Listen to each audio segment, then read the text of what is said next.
Hello friend, welcome to my channel. आज मैं आपको कंजंक्शन का नेक्स्ट पार्ट बताने जा रहा हूँ। देखिए, आज हम कंजंक्शन में देखते हैं एज और लाइक में क्या डिफरेंसेस है। एज और लाइक में क्या डिफरेंसेस है। एज जो है आपका कंजंक्शन का काम करेगा। एज जो है आपका कंजंक्शन का काम करेगा और इसके बाद जब भी आएगा तो क्लाउज आएगा। एज के बाद जब भी आएगा तो क्लाउज आएगा। क्लाउज किसको कहते हैं? तो सब्जेक्ट प्लस वर्ब को कहते हैं। क्लाउज सब्जेक्ट प्लस वर्ब को कहते हैं। और लाइक जो है प्रीपोजिशन का काम करता है और प्रीपोजिशन का काम करने की वजह से लाइक के बाद नाउन या प्रोनाउन आएगा या जिरंड आएगा। जिरंड को भी नाउन इक्विवेलेंट ही कहते हैं। तो एज और लाइक में ये डिफरेंसेस है कि एज कंजंक्शन का काम करता है, लाइक प्रीपोजिशन का काम करता है।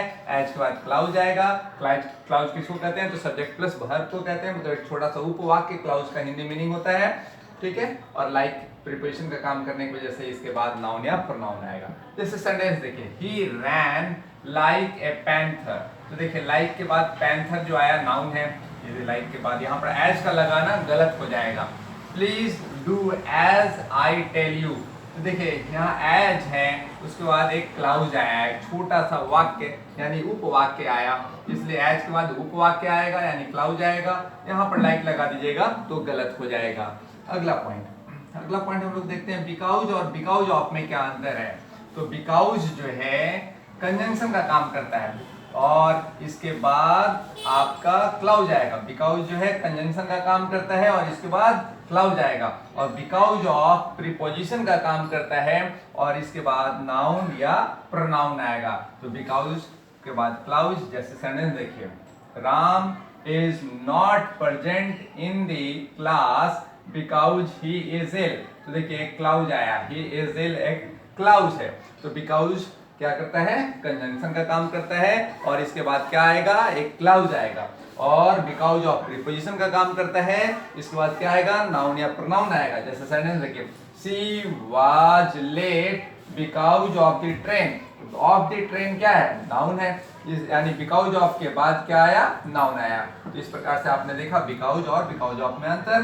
बिकॉज के बाद क्लाउज आएगा, बिकॉज ऑफ के बाद नाउन या प्रोनाउन आएगा। हेलो, अब अगला देखते हैं सच एज और सच दैट में अंतर।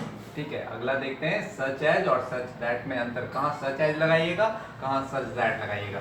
यदि सच प्लस सच एज रहेगा तो उसके बाद इंफिनिटिव आएगा। इंफिनिटिव किसे कहते हैं? तो टू प्लस V1 को कहते हैं इंफिनिटिव। मतलब वैसा वाक्य जिसमें सच एज रहे उसके बाद इंफिनिटिव आएगा।